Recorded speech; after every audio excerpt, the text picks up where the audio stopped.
السلام علیکم جی، کیا حال چال ہیں آپ سب لوگوں کے؟ میں امید کرتی ہوں آپ سب بالکل ٹھیک ہوں گے، خیریت سے ہوں گے۔ ناول مہرام بائی مریم مظفر کی یہ 10ویں قسط ہے۔ آج سورج غروب ہو چکا تھا، شام کے سائے ہر سو پھیل چکے تھے۔ اپنے اپارٹمنٹ کا دروازہ کھول کر وہ اندر بڑھی، مگر اندر کا منظر دیکھ کر وہیں رک گئی۔ حیرت سے اس کی بھویں سکڑ گئیں۔ لاؤنج میں تینوں عورتیں ایک ساتھ سج دھج کے بیٹھی تھیں۔ مہرونیسا اپنی ویل چیئر پہ بیٹھی مانو سے اپنے بالوں کا جوڑا بنوا رہی تھیں۔ کریکٹر اس کی ماں کی ہے، ماسی سب نے رکھا ہے۔ ان سے تھوڑی ہی دور قرۃ العین ویل چیئر پہ بیٹھی، ہاتھوں میں سونے کا کنگن پہن رہی تھیں۔ بہت دنوں بعد اس کی ماں کی حالت ایک چلتی پڑتی سے بدل کر ایک چلتے پڑتے انسان والی لگ رہی تھی۔ لمبی کھلی سی سفید میکسی کے اوپر انہوں نے چھوٹا سا سرمئی کوٹ پہن کارپس برائٹ رکھا تھا۔ البتہ ماتھے پہ بینگس نہیں تھے اور اپنے بچے کچے بالوں کو سلیقے سے جوڑے میں بند کیا ہوا تھا۔ ان کے بھورے چہرے پہ کرختگی تھی، آنکھوں کے حلقے کم ہو چکے تھے مگر ختم نہیں ہوئے تھے۔ آخر میں اس کی نظر اپنی بہن پر گئی جو آج ضرورت سے زیادہ ہی خوش تھی۔ اس نے گہرے نیلے رنگ کی سلیو لیس فراک پہن رکھی تھی، بازوؤں میں دوپٹہ جھول رہا تھا اور گھنگریالے بال فرینچ چوٹی میں بند تھے۔ وہ انتہائی حشاش بشاش نظروں سے مہرام کو دیکھ رہی تھی۔ سب میں سے صرف اس نے ہی مہرام کو مخاطب کرنا گوارا سمجھا۔ آ گئی تم؟ پیار سے اس کے دونوں ہاتھوں کو اپنے ہاتھوں میں لیتے ہوئے پوچھا۔ اس نے ہاپک تو نہیں پی لیا؟ مہرام نے بری سی شکل بناتے ہوئے سوچا۔ چلو اب جاؤ، شاباش، جلدی سے تیار ہو جاؤ، اپنی مامتا کا پورا احسار کرتے ہوئے جگن نے کہا۔ دانی نے جگن کے لہجے پر ایک اچٹتی نگاہ ڈالی اور پھر ہاتھوں سے اپنا جوڑا سیٹ کرنے لگیں۔ قرۃ العین نے تو وہ نگاہ ڈالنا بھی گوارا نہیں کیا۔ اس دن والی بدتمیزی کی وجہ سے وہ ابھی تک مہرام سے کترا رہی تھیں۔ ارے ایسے کیا دیکھ رہی ہو سب کو؟ تیار ہو، ولا جانا ہے، ہم نے آج زباب کی ہلدی کی رسم ہے، یاد نہیں؟ پہلی بات تم اتنی خوش کیوں ہو؟ دوسری بات میں نہیں جا رہی، اور تیسری بات ہلدی کون کرتا ہے؟ یہ تمام سوچیں اس کے ذہن میں گونج رہی تھیں۔ ویسے بھی آج کل وہ حد سے زیادہ خاموش اور سوچ میں ڈوبی ہوئی فلسفی لگتی تھی۔ میں نہیں جا رہی، آہستہ سے کہتی ہوئے اس نے جگن کے ہاتھوں سے اپنے ہاتھ نکالے اور کمرے کی طرف بڑھ گئی۔ کیا مطلب؟ چلو نا، مزہ آئے گا۔ جگن نے ضد کی، جیسے مہرام مکمل طور پہ اگنور کرتے ہوئے اپنے کمرے میں چلی گئی۔ جگن جو اس کے پیچھے کمرے میں آنے والی تھی، مہرام کا دروازہ منہ پر بند کرنے کی وجہ سے اس کی ناک دروازے سے زور سے ٹکرائی۔ آؤچ! کراہتے ہوئے اس نے ناک پر ہاتھ رکھ لیا۔ انہیں مہر کو ساتھ لے کر جانا بھی نہیں تھا، بات پہ بات غصہ کر جاتی تھی۔ اس ساری کارروائی میں وہ دونوں ویل چیئر خاموش رہیں۔ وہاں سارا خاندان ہوگا نا، کوئی نہ کوئی تو اس کے طلاق کے موضوع کو چھیڑ دے گا اور اس ملکہ غمگسار کا جاہو جلال وہیں جاگ جائے گا۔ پھر ایک دو لاشیں گرائے بغیر وہ گھر تو نہیں آئے گی نا۔ 2 سال پہلے ایک اور اضافہ ہو چکا تھا ایمبیرسنگ مومنٹس میں۔ مہرام کی اس شادی والے واقعے کو گزرے ہوئے اب 2 ہفتے ہونے والے تھے۔ فجر سے اس کی اس معاملے پر کوئی بات نہیں ہوئی تھی، اور ویسے بھی ان کی بات تو نہ ہونے کے برابر ہوتی تھی۔ اوپر سے پچھلے 1 ہفتے سے وہ اپنے بینک کے کاموں میں بے حد مصروف تھا۔ گھر آنے کا بھی وقت اس کے پاس میسر نہیں تھا، اور اگر تھا بھی تو وہ گھر آتا ہی کیوں؟ اس کی زندگی مہرام کی طرح اٹھو جاگو اور پھر سو جاؤ کے اصول پہ تھوڑی چلتی تھی۔ اس کی زندگی میں دوست، پارٹی، آؤٹنگ تھی۔ وہ برا نہیں تھا، وہ بس مس میچ تھے، تصویروں کے دو مختلف پہلو۔ جیسے ہی فجر کی مصروفیت کم ہوئی، وہیں مہر کی بے سکونی بڑھ گئی۔ 2 ماہ سے اس کی دانی بیڈ سے لگی ہیں اور کسی نے اسے بتانا گوارا نہیں سمجھا۔ اسے کسی اور سے بات کا علم ہو، اور جب اس نے مہرالنساء سے تصدیق مانگی تو انہوں نے یہ کہہ کر بات گھما دی کہ تم اتنی دور پریشان رہتی اس لیے نہیں بتایا۔ مہرام کے لیے پاکستان واپس جانا مشکل نہ تھا، اس کے لیے فجر سے اس بارے میں بات کرنا مشکل تھا۔ اس کا شوہر اس کے گھرانے کو پسند نہیں کرتا تھا، یہ بات اسے شروع کے دنوں میں معلوم ہو چکی تھی۔ پہلے جگن گھر سے بھاگی، یہ بات سب سے چھپا کر رکھی گئی۔ بجائے اس کے وہ جگن کو ڈھونڈتے، اس کی ماں نے اسے اس کے حال پہ چھوڑ دیا۔ گھر سے اپنی مرضی سے گئی ہے نا، آنا ہوا تو خود آ جائے گی، نہیں آنا ہوا تو نہیں آئے گی۔ مہرام کو کبھی کبھار شک ہوتا تھا کہ اس کی ماں کے سینے میں دل نہیں تھا۔ اس کے 3 ماہ بعد بازل جیل چلا گیا، یہ بات اسے 2 ماہ بعد قرۃ العین نے بتائی۔ مہرام کو اس بات کا دکھ نہیں تھا کہ جیل کون گیا، اس کو دکھ تھا تو صرف اس کا کہ اس سے بات کیوں چھپائی۔ ایک بار نہیں، 2 بار نہیں، بار بار اس سے باتیں چھپائی گئی ہیں۔ وہ کبھی فیملی اورینٹڈ نہیں تھی، مگر پتہ نہیں کیوں اسے ان سب کی، پھر اس کی ماں کا کوما میں جانا اور اب دانی کا مفلوج زدہ ہو جانا، تکلیف پر حد درجہ درد ہوتا تھا۔ رات کو انسومینیا اٹیکس آنا، بیٹھے بیٹھے چیزوں سے دل اچاٹ ہو جانا اور بات پہ بات فکر کرنا، یہ سب اس کے کام پہ اثر انداز ہو رہا تھا۔ پچھلے 2 پروجیکٹس میں بے انتہا بڑی کارکردگی دکھانے کے باعث اس کے خلاف سوشل میڈیا پہ ایک ہیش ٹیگ چلی تھی۔ ساری پاپولیرٹی ٹھپ سے زمین پہ آ رہی تھی۔ اس کے 5 to 4 اسٹار ریویوز اب سے 2.5 ہو رہے تھے۔ آج بھی وہ گھر شور سے جلدی آ چکی تھی۔ آتے ساتھ اس نے منہ ہاتھ دھویا اور سونے کی تیاری کرنے لگی جب اس کی نظر غلطی سے ایک ریویو پہ پڑ گئی۔ وہ کس مقام پہ ہوا کرتی تھی اور وہ کس مقام پہ آ پہنچی تھی؟ اس کا آرٹ، ٹیلنٹ، سب وقت ضائع ہو رہا تھا۔ فون کو بند کرتے اس نے سونے کا ارادہ ترک کیا اور پانی پینے کے لیے کچن کی طرف چلی گئی۔ کمرے کے دروازے سے ذرا پیچھے کر کے کوریڈور میں اوپن کچن تھا۔ جیسے ہی وہ کچن کے قریب پہنچی، قہقہے کی آواز سن کر ٹھٹک گئی۔ کیا فجر گھر تھا؟ اپنے مصروف دنوں میں بیشتر مرتبہ ایسا ہوتا تھا کہ وہ ایک دوسرے کی موجودگی سے بالکل ناواقف ہوتے تھے۔ مہرام نے کچن کا دروازہ پار کیا تو اسے کاؤنٹر کے سامنے لگی کرسیوں پہ بیٹھا دکھا۔ اس کی پیٹھ مہرام کی طرف تھی، اس لیے وہ اس کی موجودگی سے ناواقف تھا، جبکہ مہرام اس کی موجودگی بھی دیکھ چکی تھی اور اس کے ہنسنے کی وجہ بھی۔ فجر کے ہاتھ میں اس کا فون تھا جس پہ کوئی ویڈیو چل رہی تھی۔ اگر تو ویڈیو کوئی اور ہوتی تو مہرام ذرا سا بھی دھیان نہ دیتی، لیکن اسکرین سے نکل کر آنے والی آواز، پیچھے کھڑی لڑکی تھی اور اسکرین میں ابھرتا منظر، اف اللہ! کسی نے یقیناً اس دن شادی میں بے ہوش ہونے والی ویڈیو بنائی اور وہی اس کے فرشتوں کو بھی خبر لائے بغیر دھڑلے سے فیملی واٹس ایپ گروپ میں شیئر کی جا رہی تھی۔ فجر کی فیملی بے حد قریب تھی اور اس طرح قریب تھی کہ انسان کی کمزوری انہیں کمزوری نہیں، مذاق اڑانے کا بہانہ لگتی تھی۔ مہرام پھٹی ہوئی آنکھوں کے ساتھ وہیں جم گئی۔ فجر کی پیٹھ پہ کھڑے ہونے کے باوجود بھی وہ بآسانی وہ سب دیکھ سکتی تھی۔ وہ کس قدر پاگل لگ رہی تھی، یوں لگتا تھا جیسے کسی کا دماغی توازن خراب ہو۔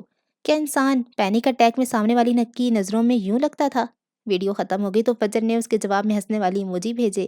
جی بالکل، وہ ہر میسج کا جواب دینا اپنا دینی اور اخلاقی فرض سمجھتا تھا۔ شاید آگے سے کسی نے آپ کی ہی بیوی ہے لکھ کر بھیجا تھا، مگر مہرام نے اس بات پر دھیان نہیں دیا۔ بجلی کی رفتار کے ساتھ وہ آگے بڑھی اور فجر کے ہاتھ سے فون چپٹ لیا۔ ہماری آسٹریلین بیوٹی ہکا پکا رہ گئی۔ مہرام اس کی چیخو پکار کو کسی خاطر میں نہ لاتے ہوئے اب اس ویڈیوز پہ کمنٹس دیکھ رہی تھی۔ ہے گیو اٹ بیک۔ گروپ میں خدا کی پناہ جیسے پورا شہر ایڈ تھا اور سب نے اس پر جواب بھی دیا تھا۔ ایک فجر کا بلوگر کزن، اس نے تو یل تک لکھا تھا، کہو تو آن لائن چڑھا دوں، ساتھ ایک ہنسنے والا ایموجی بھی تھا۔ مہرام کا خون کھول رہا تھا۔ میسج کا رپلائی دینے کے لیے بھی اس کی انگلیاں چلی ہی تھیں جب اس کے شوہر نامدار آگے آیا اور غصے سے فون چھین لیا۔ آئندہ میرے ہاتھ سے فون مت چھینا ورنہ بہت برا سلوک کروں گا تمہارے ساتھ۔ انگلی اٹھا کے اسے وارن کرتا وہ آگے بڑھ گیا۔ مہرام نے پیچھے سے ہانک لگائی۔ I was having a bloody panic attack at that time۔ تم کس قدر بے حس ہو۔ فجر اس کی بات پہ چل جھوٹی جیسا اشارہ کرتا وہاں سے چلا گیا، جبکہ وہ ایک مرتبہ شروعات سے اس ویڈیو کے بارے میں سوچنے لگی۔ اتنا پڑھ لکھ کر ان کی ڈگریوں کا کیا فائدہ جو کسی کے منٹل سٹیٹ کا یوں مذاق اڑاتے ہوں۔ دن 7 جون، وقت 7:17۔ ولا ویسا ہی تھا جیسا وہ ہمیشہ چھوڑ کر جاتے تھے، وہی روشنیوں اور کمکموں سے سجا، سیاہی میں شان سے چمکتی ہوئی آف وائٹ عمارت اور اس کے ارد گرد پھیلا لان۔ انیکسی آج بھی اندھیرے میں تھی۔ لوگوں کا ہجوم، بچوں کا رش اور گانوں کا شور ان میں اضافہ ہو چکا تھا۔ قرۃ العین بے ساکھیوں کی مدد سے گاڑی سے باہر نکلیں، جبکہ مہر النساء کو مانو نے باہر نکالتے ہوئے ویل چیئر پہ بٹھایا۔ سب سے آخر میں وہ نکلی، گہرا نیلا لباس، گھنگریالے بال اور بھورے چہرے پہ ہلکا پھلکا میک اپ۔ اس کی آنکھوں میں کمکموں کا عکس نظر آ رہا تھا اور گالوں پہ پھیلا پنک بلش کچھ زیادہ ہی خوبصورت لگ رہا تھا۔ ولا پہ ایک سراہتی نظر ڈال کر اس نے چہرہ جھکا لیا۔ ساتھی رمق اور معصومیت غائب ہو گئی، اب وہاں ایک شیطانی مسکراہٹ تھی۔ It's show time. دن 7 جون، وقت 7:46۔ ولا جیسا باہر سے تھا ویسا ہی اندر سے بھی تھا۔ آج صحیح معنی میں ولا کو دیکھ کر شادی والا گھر جیسا خیال آتا تھا۔ اندر باہر کہکے، چائے کی خوشبو، دھوم دھڑکا، وہی شادیوں کا ماحول، بس ایک چیز کی کمی تھی، دلہا نہیں تھا۔ شادی تو ویسے بھی زبردستی کی ہی تھی، پھر وہ دانستہ ہی کیوں ان تقریبات میں آتا۔ لوگوں کو پیاری پیاری مسکراہٹوں سے نوازتی اس کی لاؤنج میں موجود سیڑھیوں پار کی اور اوپر آئی۔ سیڑھیوں کے دائیں جانب بنے کوریڈور میں سے ایک کمرے کا دروازہ کھلا تھا، وہیں سب سے زیادہ رش تھا۔ جگن نے چہرے پہ مسکراہٹ سجائی اور گہرا سانس لے کر خارج کیا۔ بس آج کا دن جگن، پھر اس عورت کو مزید نہیں برداشت کرنا پڑے گا۔ زباب، آج تم بہت اچھی لگ رہی ہو، شیشے کے سامنے پیلے لباس میں بیٹھی دلہن سے کہا گیا۔ جگن کہتی ہوئے اندر آئی، سب کی نظریں بیک وقت اس کی طرف مڑی۔ السلام علیکم برائڈ ٹو بی۔ کچھ نے ہنسنی دبا لی، کچھ کو ماجرا ہی نہیں پتا تھا اور کچھ ان کے دل گھبرا گئی۔ یوشے جو دروازے کے قریب پیٹ کیے کھڑا تھا، جگن کو دیکھ کر اچانک ہی گھبرا گیا۔ اس کے ہاتھ میں کسی کا روتا ہوا بچہ تھا جسے وہ سنبھال رہا تھا۔ سیاہ واسکٹ قمیض اور گھنگریالے بال ماتھے سے پیچھے کیے ہوئے آج وہ اچھا لگ رہا تھا۔ جگن نے کنکھیوں سے اس کا فک ہوتا چہرہ دیکھا، پھر قدم قدم چلتی زباب کے پاس آئی۔ یہ بالوں کا شیڈ چینج کیا ہے؟ حیرت بھرے لہجے میں اس نے زباب کی چوٹیوں میں بند بالوں کو دیکھا۔ گول شیشے میں سامنے بیٹھی دلہن اور اس کے پیچھے کھڑی لڑکی دونوں کا عکس نمایاں تھا۔ دونوں کی ہی آنکھوں میں تپش تھی جسے انہوں نے جھوٹی محبت کے لبادے میں اوڑھ رکھا تھا۔ ایک انجان تھی کہ اس کے ساتھ کیا ہوگا اور دوسری خوش تھی کہ اس نے کیا کیا ہے۔ واؤ، شیڈ بہت پیارا ہے۔ بالوں کا شیڈ وہی تھا، گولڈن، البتہ جگن کی آنکھیں ابھی کھلی ہیں۔ زباب نے گائبرو اسکاتے ہوئے شیشے میں بنا اس کا عکس دیکھا۔ خیر تو ہے، یہ بنائی کب آئی؟ اپنی ازلی طنزیہ انداز میں پوچھا۔ بس ایک دن پہلے؟ آہستہ سے اس کے بال سہلاتے ہوئے کہا۔ مسکراہٹ غائب تھی، چہرہ خالی تھا، یوں لگتا تھا وہ کہیں اور ہی کھوئی ہوئی ہو۔ زباب کو کچھ عجیب لگا، مشکوک نگاہوں سے اس نے جگن کو دیکھا اور کھڑی ہو گئی۔ وہ جو ڈزنی کی کوئی ولن لگ رہی تھی فوراً سنبھل گئی۔ کیا ہوا ہے؟ اپنی سرمئی آنکھوں سے اس نے جگن کا بھورا چہرہ دیکھا جو 20 سال کی لڑکی اور 26 سالہ عورت قد میں برابر تھیں۔ جگن نے آرام سے اسے دیکھا، پھر نزاکت سے اس کا گال سہلایا۔ کچھ نہیں، بس، کھوئی ہوئی لہجے میں کہا۔ اپنی بہن کی شادی یاد آ گئی۔ خدا تمہاری نصیب اچھے کرے۔ آنکھوں میں نمی سموئے وہ وہاں سے ہٹ گئی۔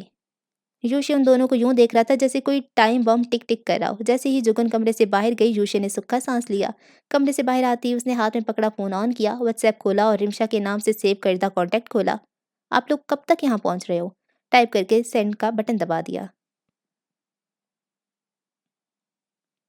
دن 7 جون، وقت 8:22۔ ہلدی کی رسم شروع ہو چکی تھی۔ ولا کے وسط میں گیندے کے پھولوں سے سجی کرسی تھی اور ان کے سامنے اسٹیج لگا تھا۔ نکاح میں ابھی ایک ہفتہ تھا، مگر آج کے فنکشن کو دیکھ کر یوں لگتا تھا کہ مہندی تو یہی ہے۔ پیسہ پانی کی طرح بہایا تھا، مگر زیادہ دیر کے لیے نہیں۔ لان کے کونے میں کھڑی جگن نے کہا، آج وہ بہت خوش تھی، کمینی خوشی تھی۔ کیا ہوا جو اسے بدلہ نہیں لے سکی، جو اسے ایکسپلوئٹ کر کے گیا تھا، جس کی وجہ سے اس کسینوں میں ایک ساتھ لوگوں کی گئی الٹیاں، گرائے ہوئے کھانے، پھیلایا ہوا گند صاف صاف کرنا پڑتا تھا۔ جگن بی پازیٹیو، آج کے دن ایسی باتیں مت سوچو۔ چہرے پہ سجائی مسکراہٹ کرواہٹ میں بدل دی، اس سے پہلے ہی اس نے خود کو روک دیا۔ دفتن اس کی نظر جھولے پہ بیٹھی زباب کی طرف اٹھی، جس کے پاس ایک لڑکا تھال میں سجی ہلدی لے کر بیٹھ رہا تھا۔ لڑکے کا چہرہ اداس تھا۔ کوئی نئی بات نہیں۔ جگن کی نظروں نے یوشے کا تب تک تعاقب کیا جب تک وہ تھال رکھ کر خاموشی سے مڑا نہیں۔ آپ تو کوئی رنگ روپ بھی لگ رہا ہے اس کا، جگن نے دل ہی دل میں سوچا، ورنہ تو یوں لگتا تھا ہر وقت کسی محبوب کا ماتم منا رہا ہو۔ سیاہ شلوار قمیض میں چلتے لڑکے نے خود پہ کسی کی نظروں کا ارتکاز محسوس کیا تو چہرہ موڑ کے اس رخ میں دیکھا۔ یوشی کی بکھلائی نگاہیں جگن کا پرجوش نگاہوں سے ملیں اور اس نے اس کی طرف دیکھتے نزاکت سے ہاتھ ہلایا۔ وہ جھیم گیا، اس سے پہلے کہ کوئی اسے دیکھتا وہ وہاں سے بھاگ گیا۔ جگن کی جھوٹی مسکراہٹ تبدیل ہو کر ناپسندیدگی اور چڑچڑاہٹ میں بدل گئی۔ جس ہاتھ سے وہ اسے سلام کر رہی تھی، اسی ہاتھ کو نزاکت سے لہراتے ہوئے اس کے پیچھے سے لکھ لعنت بھیجی۔ دیوداس کہیں کا۔ اس کا سارا موڈ یوشے کے دیکھتے ہی خراب ہو جاتا تھا۔ ہاتھ میں پکڑے فون پہ اچانک کال آنے لگی۔ رمشا۔ اس کا چہرہ ایک سیکنڈ کے اندر اندر کھل اٹھا۔ تیزی سے کال پک کرتی اس نے فون کان سے لگایا۔ ہم پہنچ گئے ہیں جگن، دوسری طرف سے آواز آئی۔ انہیں کون سمجھاتا، ہر گزرتا لمحہ اسے فتح کی نوید سنا رہا تھا۔ آخر کو مہاجبین بوا بھی اس کے بدلے میں بس ایک مہرہ تھی، یوشے منیر کی طرح ایک سائیڈ کریکٹر۔ دن 7 جون، وقت 8:55۔ سب خوش تھے، چہک رہے تھے، ایک دوسرے سے اپنی خوشیوں کا اظہار والہانہ طور پر بھی کر رہے تھے، مگر ان سب خوش چہرہ میں سے ایک وہ بھی تھی جو باقیوں سے ذرا مختلف تھی۔ اس کے دل میں میل تھا، اس کی نیت بھی ویسی ہی میلی اور ناپاک تھی۔ اندھیر میں کھڑی وہ مسکرا رہی تھی، ایسی مسکراہٹ جو اگر کسی عام انسان کے چہرے پہ سجی ہو تو اس کی بھی ذہنی کیفیت پہ شک سا پیدا ہو۔ وہ پیلے لباس میں خوش باش دلہن کو دیکھے گئی۔ اچانک ہی ایک بگدڑ سی مچ گئی، گانوں کی آواز میں ایک اور چیز کا بھی شور سا پیدا ہو گیا، پولیس سائرن کا۔ گیٹ پہ کھڑا ملازم بھاگتا ہوا آیا تھا، مگر وہ اکیلا نہیں تھا، اس کے ساتھ ایک میل پولیس آفیسر اور ایک لیڈی پولیس آفیسر بھی آئے تھے۔ گانے ہلکے کر دیے گئے، سب کی نظریں ان بن بلائے مہمانوں پہ ٹک گئیں۔ جگن کی خوشی کا تو کوئی ٹھکانہ ہی نہیں تھا۔ جی سر، مہرنسا خاور اپنی ویل چیئر دھکیلتی تھوڑا سا آگے آئیں۔ آپ میں سے زباب عروج کون ہے؟ میل پولیس آفیسر نے پوچھا۔ میں ہوں، دلہن ناسمجھی سے آگے آئی اور کہا۔ آپ کو منیر عابد قتل کیس میں گرفتار کیا جاتا ہے۔ میل آفیسر نے یہ کہہ کر خاتون کو آگے بڑھ کر ہتھکڑی لگانے کا کہا۔ سب کے سروں پہ دھماکہ نہیں، ایٹم بم گرا تھا۔ گانے جو آہستہ کیے ہوئے تھے وہ جلدی سے بند کر دیے۔ خاتون افسر آگے بڑھی اور اسے ہتھکڑی لگانا چاہی۔ اس نے مزاحمت شروع کر دی۔ ایسا ناممکن ہے آفسر، آپ جس شخص کی بات کریں وہ 2 سال پہلے مر چکا ہے۔ مہرنسا نے دلیل پیش کی۔ اسی وقت بھیڑ میں مہاجبین کی نظر جگن پر پڑی جو سامنے لگی تماشے سے مزہ لے رہی تھی۔ انہیں ٹریپ کر کے یہاں بلایا گیا تھا۔ اٹھو رمشا، یہاں سے چلے۔ انہوں نے رمشا کا ہاتھ تھام کر اٹھنا چاہا جب پولیس آفیسر کی گرجدار آواز سارے میں گونجی۔ کوئی اپنی جگہ سے نہیں ہلے گا۔ زباب کی مزاحمت کا کوئی فائدہ نہ ہوا، اسے ہتھکڑی لگائی جا چکی تھی۔ آفیسر، آپ نہایت ہی بے معقول اور ایف آئی آر منیر عابد کے اپنے بیٹے نے کٹوائی ہے۔ مہرنسا کی بات کاٹتے ہوئے انہوں نے کہا۔ وقت جیسے تھم سا گیا تھا۔ پولیس والا شاید کچھ بول رہا تھا۔ نہیں، وہ زباب کو گاڑی میں بٹھانے کا اشارہ کر رہا تھا۔ مہرنسا ویل چیئر پہ بیٹھی اس کو روک رہی تھیں۔ لوگ آپس میں سرگوشیاں کر رہے تھے، کچھ کان کو بھی ہاتھ لگا رہے تھے، مگر زباب عروج بہری، گونگی، اندھی سب ہو گئی تھی۔ اسے بس ایک ہی بات سمجھ آ رہی تھی اور وہ یہ کہ اس سب کے پیچھے اس کا بھائی تھا۔